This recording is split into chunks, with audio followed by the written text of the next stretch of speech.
날마다 우리와 동행하시는 하나님의 놀라운 은혜와 사랑이 저와 여러분들의 삶과 가정 가운데 충만하게 부어주시기를 간절히 축복합니다. 여러분, 2024년 한 해가 밝았습니다. 그리고 첫 주일에 주님 앞에 드리는 그 시간이 얼마나 우리에게 감사하는지요. 여러분, 2024년 주님만 바라보며 나아갈 수 있는 귀한 한 해가 되기를 또한 간절히 축복합니다. 여러분, 2024년 우리 교회의 표를 아십니까? 여러분 한번 보시면요, 주보의 제일 앞면에 있습니다. 한번 같이 읽어볼까요? 시작. 복 있는 성도, 행복한 교회. 여러분, 저는 인사하는 걸 그렇게 좋아하지 않지만 한번 인사해 봅시다. 복 있는 성도 되십시다. 행복한 교회가 됩시다. 시작. 복 있는 성도가 되십시다. 행복한 교회가 됩시다. 여러분, 저는 새롭게 시작된 올 한 해와 한 해 가운데 저와 모든 성도님들이 건강하며 행복하며 즐겁고 기쁜 한 해가 되시기를 예수님의 이름으로 간절히 축복합니다. 여러분, 혹시 이 책을 읽어보신 적 있습니까? 저 뒤에 TV가 고장나서 저 아무것도 안 나오는데 나오죠? 네. 한번 보시면 성경 속의 백만장자들이라는 책입니다. 여러분, 제목부터 아주 우리의 흥미와 관심을 끌게 하는 제목이죠. 성경 속의 백만장자들, 이 책은요 2009년 12월에 나온 책이라고 합니다. 오래된 좀 책이죠. 이 책의 저자는 토이 아데몰라라는 목사님이 쓰셨는데, 그 목사님은요 다인종교인 도미니언 인터내셔널 센터의 담임 목사님이십니다. 이 목사님은 성경에서 찾은 성공의 원칙을 가지고 세계 전역의 교회에 초청을 받아 강연을 다니신다고 해요. 이 책에서 아브람, 이삭, 야곱, 요셉, 다니엘, 다윗, 솔로몬, 요사밧 등 성경 속 부자들의 삶을 조명하여 그리스도인의 부자 되는 법을 소개하고 있다고 합니다. 여러분, 이 책의 저자는 다음과 같이 말하거든요. 하나님의 건세를 통해 하나님의 목적을 위해 부자가 되는 법, 즉 7가지의 비밀이 있다라고 얘기해요. 여러분, 제가 그 비결을 얘기할 테니까 잘 들으시고 잘 적어보세요. 우리 또 백만장자가 되지 않을 수가 있겠습니까? 여러분 한번 보세요. 첫째, 하나님을 첫 재산으로 삼으라. 하나님을 첫 재산으로 삼으라. 두 번째는요, 꿈꾸는 사람이 되어라. 세 번째는 목적을 달성하기 위해 전략을 구상하라. 단 네 번째는 성실의 삶의 지표로 삼아라. 단 다섯 번째, 끝까지 믿음을 지켜라. 여섯 번째, 돈을 지혜롭게 관리하라. 씨 뿌리는 사람이 되어라. 라는 7가지의 비밀이라고 합니다. 저자 목사님은요 이 책에서 이렇게 얘기해요. 이 책에서 제시한 7가지의 비밀을 받아들인다면 결코 가난 때문에 종이 되지 않을 것이며 반드시 하나님의 준비해 두신 부의 세계로 들어갈 것이다 라고 얘기해요. 여러분, 이 책 당장 사보고 싶지 않습니까? 절판된 데도 있더라고요. 여러분, 이 책과 원칙을 따르면 진짜 나도 백만장자가 되는 것일까? 라는 그런 부자가 될 것 같은 확신이 우리 마음 가운데 막 지금 샘솟고 있지 않습니까? 그런데 여러분, 저는 이 책에 대해서 함부로 판단하고 싶지는 않거든요. 왜냐하면 죄송하지만 이 책을 읽어보지 않았습니다. 저는. 단 여러분, 이 목사님에 대한 정보가 아무것도 없어요. 저는 이 목사님 처음 들어봤습니다. 그리고 이 목사님이 하신 설교에 대해서도 들어보지 않았어요. 그래서 함부로 판단할 수는 없어요. 그러나 여러분, 저는 한 가지는 담대하게 얘기할 수 있습니다. 단지 백만장자가 되기 위하여 7가지의 비밀을 지킨다면 하나님은 도대체 어디에 있습니까? 하나님은 도대체 어디 있냐라는 거예요. 또한 여러분, 과연 우리가 백만장자가 못 되었다고 해서, 부자가 못 되었다고 해서 과연 우리의 신앙은 실패한 것입니까? 여러분의 신앙은 형편없이 실패한 신앙입니까? 내가 백만장자가 못 되었어요. 여러분, 그렇다면 저에게 좀 알려주세요.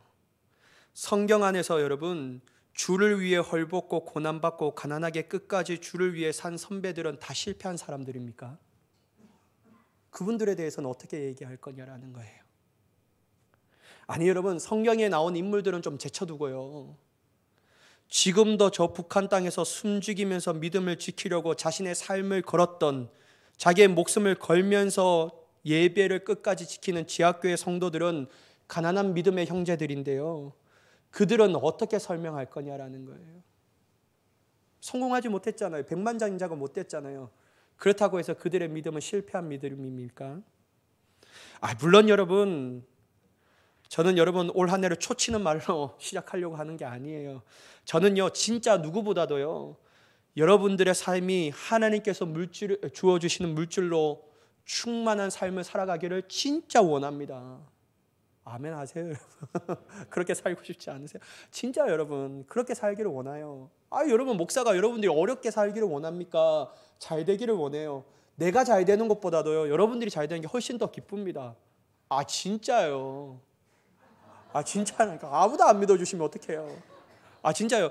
여러분, 제가 잘 되는 것보다도요, 여러분들이 뭘 잘 됐다라는 소문을 들으면요, 너무 행복한 거예요. 마치 내일처럼 여겨지고.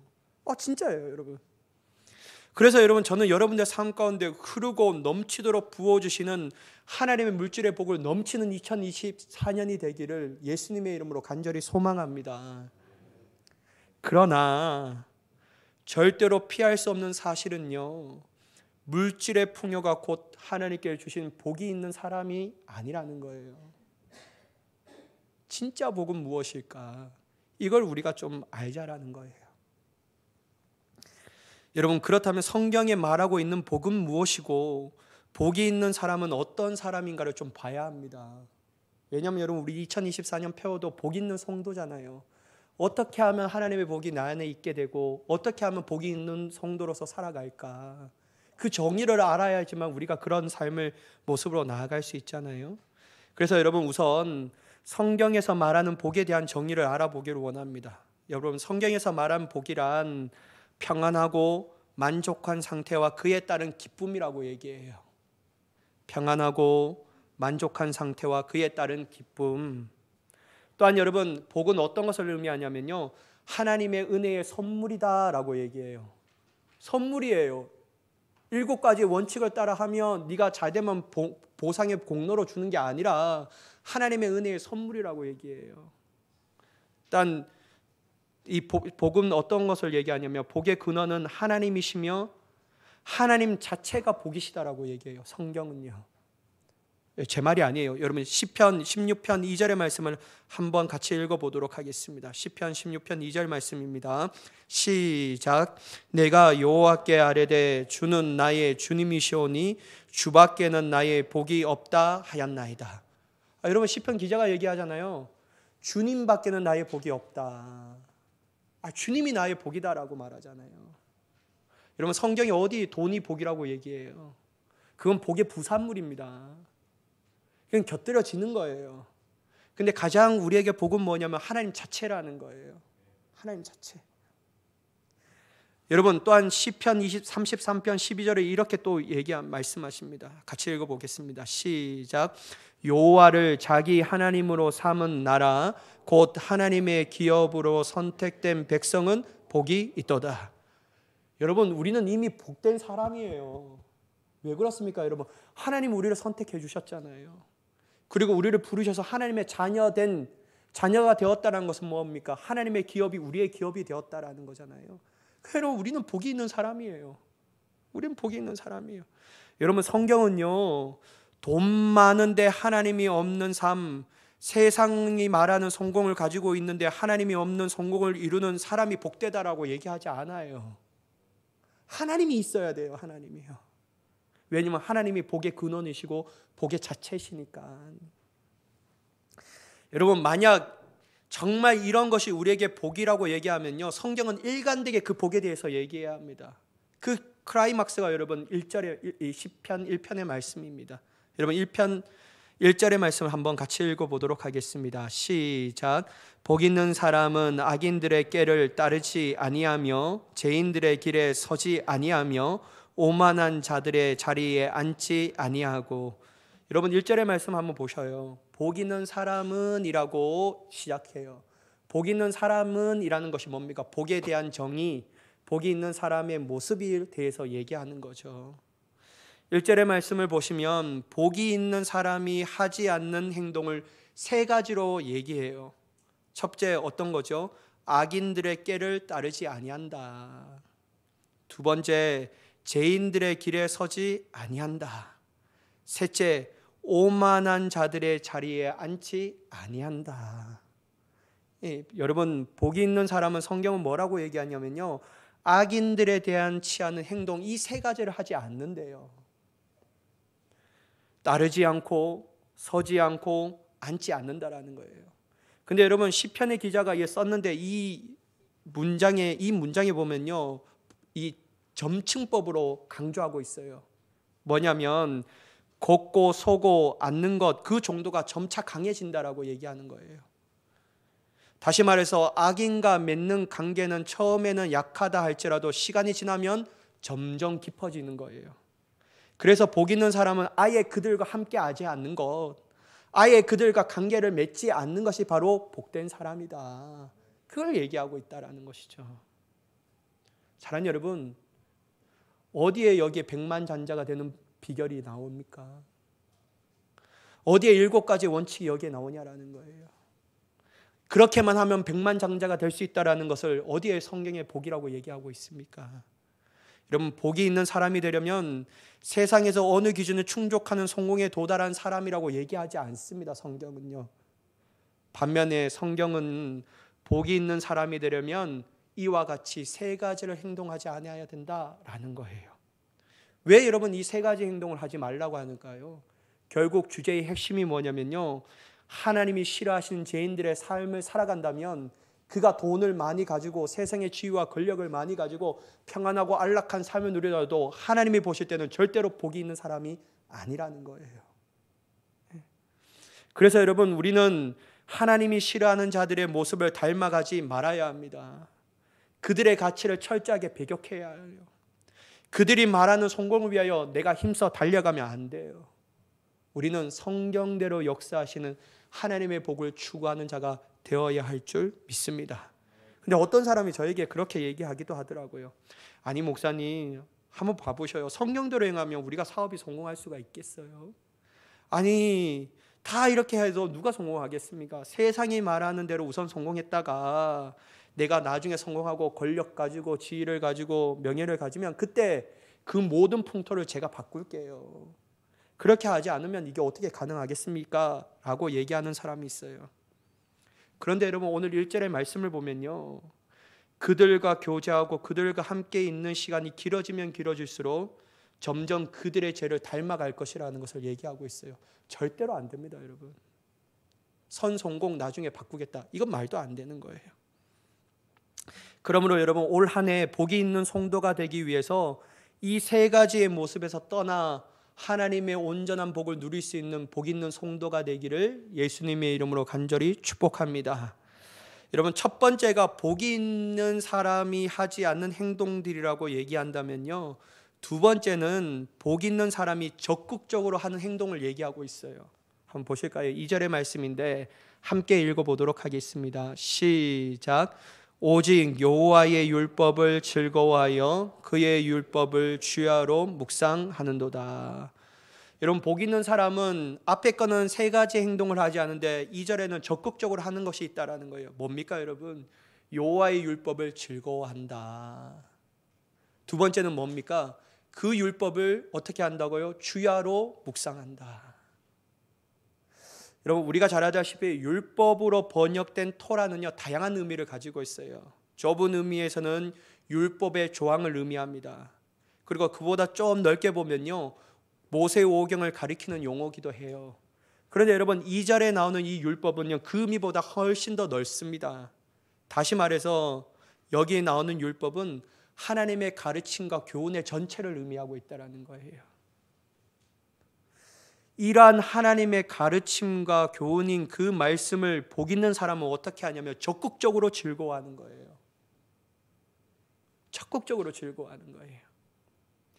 여러분, 한번 생각해 보십시오. 어떤 것이 우리의 즐거움의 대상이 된다라는 것을 무엇을 의미하죠? 바로 그 일을 기쁨으로 자원해서 한다라는 거예요. 그렇지 않습니까, 여러분? 여러분, 어떤 사람은 먹는 것이, 맛있는 음식을 먹는 것이 기쁨이에요. 그러면 어떡합니까? 오랜 줄을 서더라도 어떻게 하죠? 저 하는 거예요. 저는 오랜 줄을 서지 않고 다른 걸로 갈 것 같아요. 그 뭐하러? 저는 통닭만이 저에게 가장 맛있는 것이어서 그건 뭐 별거 대수가 안 돼요. 여러분, 아이들에게는 어떤 겁니까? 유튜브 보는 게 가장 기쁨이잖아요. 그러니까 여러분, 그 기쁨을 즐거워하고 게임을 하는 걸 즐거워하는 거예요. 그러니까 여러분, 오늘 율법에 복 있는 사람은요, 여호와의 율법을 즐거워한다라는 것은 그 일을 기쁨으로 순종한다라는 거예요. 순종하는 것이 기쁘다라는 거예요. 막 어떤 사람은 여호와의 말씀에 순종하니 코에 끌려가듯이 도살장에 끌려가는 개처럼 그렇게 하는 게 아니라, 양처럼 하는 게 아니라 아주 기쁜 마음으로. 여러분, 또한 이 즐거워한다라는 것은 뭐냐면요, 어떤 망설임이나 거부감 없이 오히려 설렘과 기대감을 가지고 하나님의 말씀을 대하는 거예요. 주님의 말씀을 대할 때마다 설레요. 기대감을 가져요. 왜냐하면 성경 안에 기록된 하나님이 진짜 오늘도 살아계시는데 이 하나님의 말씀이 나에게 능력이 되겠구나. 나에게 놀랍게 역사하겠구나. 기가 막힌 방법으로 하나님이 나의 삶을 인도하시겠구나. 기대와 설렘이 된다라는 것이죠. 또한 여러분, 복 있는 사람이요, 하나님의 말씀을 얼마나 즐거워하였으면 그 말씀을 어떻게 하냐면요, 주야로 묵상한다고 얘기해요. 묵상한다라는 뜻이 무엇입니까, 여러분? 저는 제 생각을 하는 묵상한다라는 건 깊게 생각한다라는 거예요. 일단 그 말씀을 날마다 걸어갈 때마다 읊조리는 거예요. 생각나게 하는 거죠. 어느 때까지요? 그 말씀이 내 삶 가운데 체화될 때까지 말이에요. 그 말씀이 내 삶 가운데 기준이 될 때까지 주님의 말씀을 묵상하게 되는 것이죠. 그런데 여러분, 이 말씀을 주야로 묵상한다라는 것이 우리가 주의 깊게 좀 봐야 되거든요. 여러분, 주야로 주님을 묵상한다, 말씀을 묵상한다라는 것은 뭐냐면 한마디로 복 있는 사람은 말씀과 함께 생활한다라는 거예요. 늘 말씀이 자신의 머리에 가득하며 어떤 것을 할 때마다 말씀을 묵상함을 통하여 결정하고 판단하고 따라가는 기준이 되며 그 말씀이 내 삶을 인도하는 길잡이가 되어서 그 말씀이 주어지는 지혜로 살아갈 수밖에 없다라는 것이죠. 그래서 여러분, 우리가 볼 때 복 있는 사람이라는 거예요. 복 있는 사람이죠.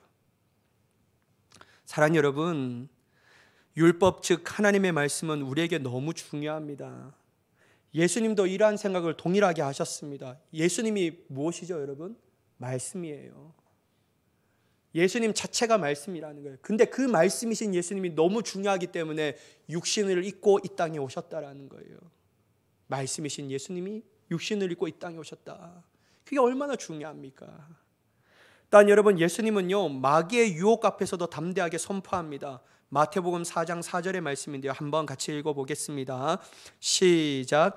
예수께서 대답하여 이르시되 기록되었으되 사람이 떡으로만 살 것이 아니요 하나님의 입으로부터 나오는 모든 말씀으로 살 것이라 하였느니라 하시니. 여러분, 로고스이신 예수님이 복이 있는 사람에 대하여 말씀이 중요하다는 것을 얘기하는데, 사람은 떡으로만 살 것이 아니라 세상의 성공과 복이 있는 사람의 기준은 뭐냐면 떡이에요. 떡이 많고 적고 없는 사람은요, 복 있는 사람이 아니에요. 세상의 기준으로 볼 때.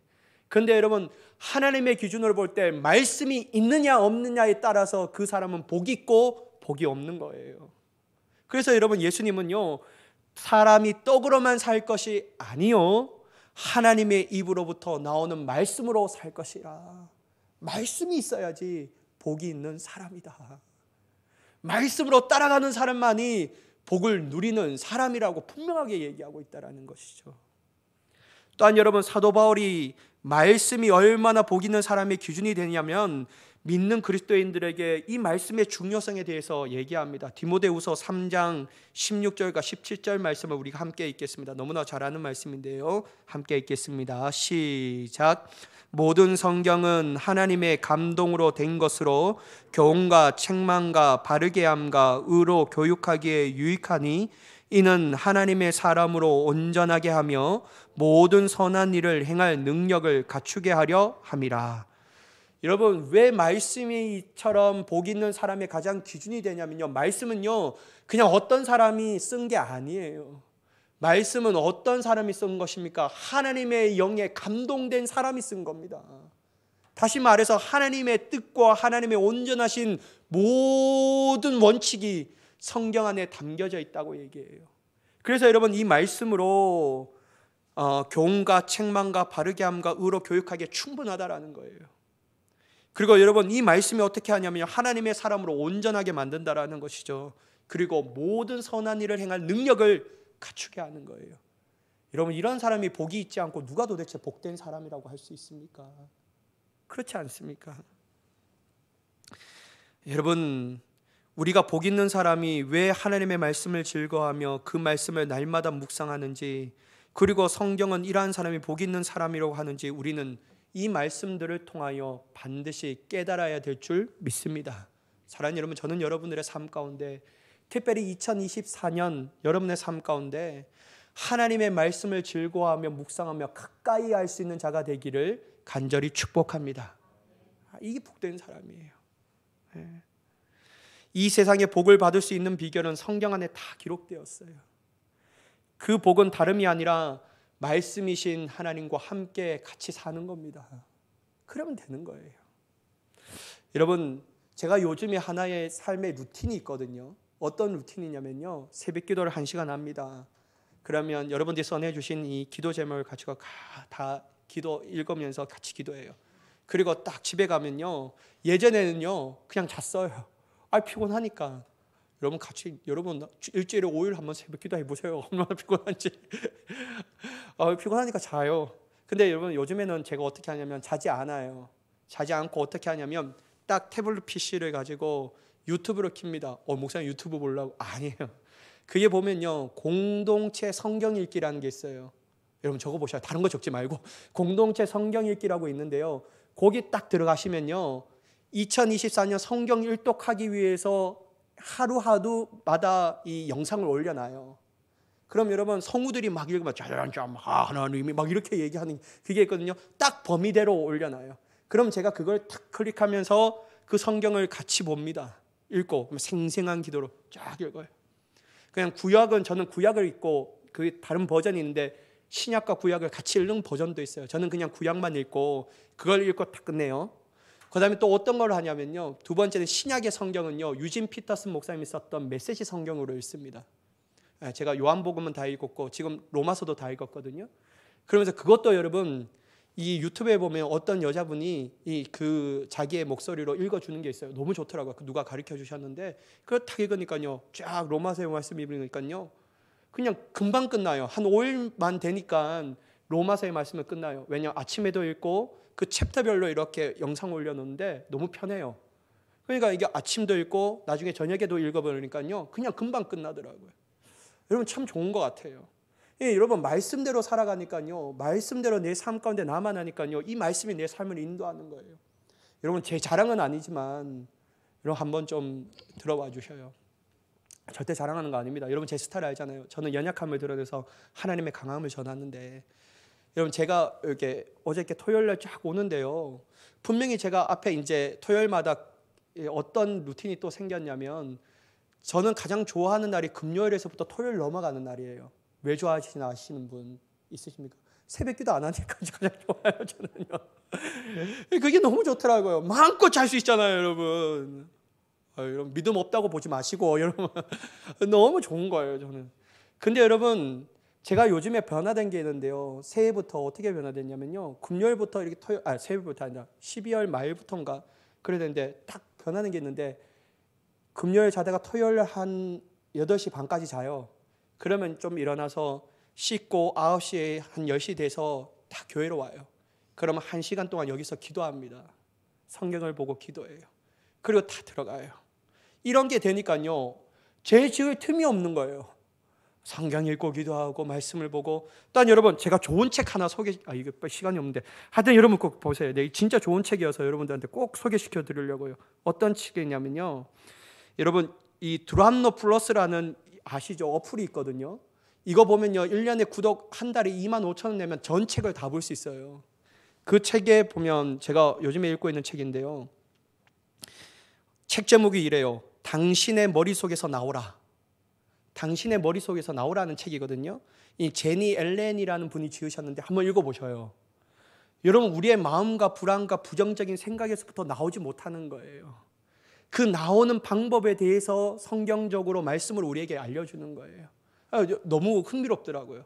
제 첫 번째는 이 리더들의 눈물이라는 책을 벌써 읽었고, 두 번째는 이 책을 지금 읽고 있습니다. 제 삶이 좀 많이 바뀌었어요, 여러분. 정말 책을 안 읽는데 그 책을 요즘에 참 일한 삶을 살아가니까요 읽어요. 제가 어떤 말씀을 하기 위해서 그러냐면요, 너무 소두가 길었는데 제가 토요일에 딱 오니까요, 기도하고 청소하고 나서 집에서 점심 먹고 다시 오는데 문이 열려 있는 거예요. 교회 문이. 분명히 내가 문을 닫고 갔는데, 그래서 이게 앞에 귤이 배달돼서 그렇게 됐나 보다 해서 저는 이 본당에 다시 들어와서 리모컨에 바트를 했는데, 본당에 돌아오자마자 제가 깜짝 놀라 자빠질 뻔했어요. 왜냐하면 어떤 사람이 누워 있는 거예요. 나 깜짝 놀랐고, 뭐냐. 그래서 자세히 보니까 어디서 낯이 많이 읽은 분이에요. 왜 저번에 우리 수요일 날 자기가 식사 못하니까 10,000원만 달라고 했던 분이시더라고요.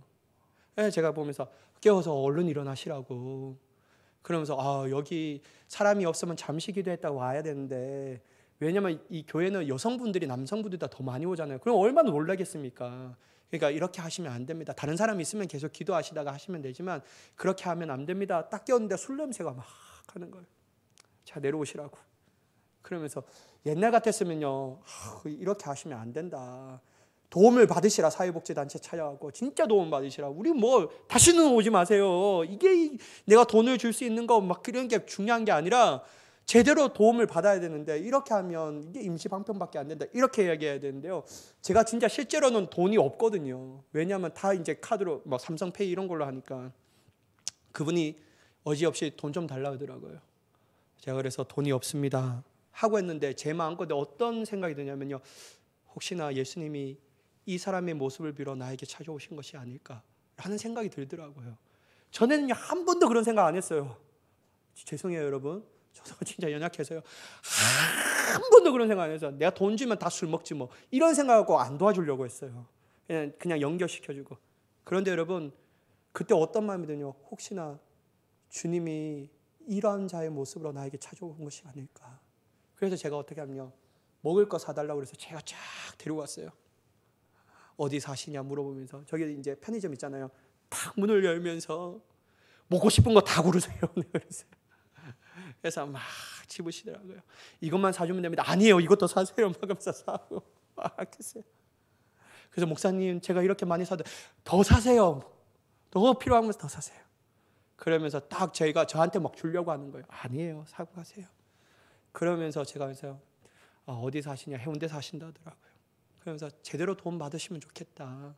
그러면서 제가 예전에는 이렇게 찾아오시면 안 됩니다 라고 말하려고 했는데요, 제가 어떤 마음이 드냐면요, 배고프시면 또 오세요. 제가 먹을 거는 사드리겠습니다 라고 얘기했어요.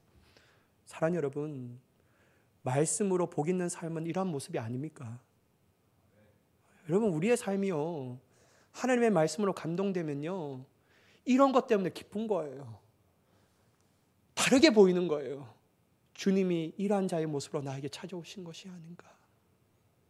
사랑하는 여러분, 저와 여러분의 삶 가운데 돈을 쓰면 나를 위해서 쓰는 건 아깝지 않지만 다른 것에 쓰면 여러분, 우리 솔직히 아깝잖아요. 근데 여러분, 하나님의 복이 있는 사람은요, 하나님의 원칙과 말씀대로 사니까요, 돈 쓰는 것이, 그렇게 쓰는 건 아깝지가 않은 거예요. 내가 주님을 위하여 대접하였구나. 사랑하는 여러분, 저와 여러분의 삶 가운데 말씀을 통하여 주시는 하나님의 복이 넘쳐나는 인생이 되기를 간절히 축복합니다. 그래서 여러분, 예레미야 예가 3장 38절에 이렇게 써 있어요. 하와 복이 지존자의 입으로부터 나오지 아니하냐. 하나님의 말씀을 안다면 그 복이 나에게 임하지 않겠느냐 아는 것이죠. 여러분, 시간이 많이 갔는데 세 번째, 여러분, 그렇다면 왜 우리는 복이 있는 성도가 되어야 하는 것일까? 왜냐하면 여러분, 복 있는 성도와 악인의 운명은 전혀 다르기 때문이에요. 여러분, 3절의 말씀 한번 읽어보도록 하겠습니다. 시작. 그는 시냇가에 심은 나무가 철을 따라 열매를 맺으며 그 잎사귀가 마르지 아니함 같으니 그가 하는 모든 일이 다 형통하리로다. 여러분, 복이 있는 사람은 어떻게 비교하냐면요, 물이 풍족한 곳에 심긴 나무와 같다라는 거예요. 이 말씀의 의미가 뭡니까? 물이 풍성하니까 그곳에 심긴 나무는 철을 따라 아름다운 열매를 맺게 되는 것이죠. 그리고 날마다 풍족한 물이 있으니까요, 잎사귀가 마르지 않고 날마다 생명력을 가지고 있는 거예요.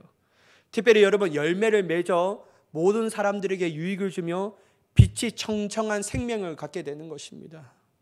또한 여러분, 좀 더 나아가 보면요, 의인은 모든 일에 형통하다라고 얘기해요. 근데 여러분, 오해하면 안 됩니다. 여기서 말하는 형통이라는 것은 히브리어 동사어인데 찰라흐라는 단어를 사용해요. 이게 뭐냐면요, 어떤 일이 성공적으로 끝나는 것을 의미해요. 다시 말해서 좋은 일만 있다라는 의미가 아니라 끝이 좋다라는 거예요. 이게 형통이라는 거예요. 형통. 여러분, 아무리 복이 있는 사람에게 어려움과 시련이 오더라도 마침내 그 끝은 좋은 결말을 맺게 되기 때문에 복이 있는 사람은 고난도 오고 시련도 오지만 여전히 형통한 삶이라는 거예요. 그래서 늘 열매를 맺혀 사람들에게 선한 영향을 끼치며 나아가는 사람이라고 할 수 있다라는 것이죠.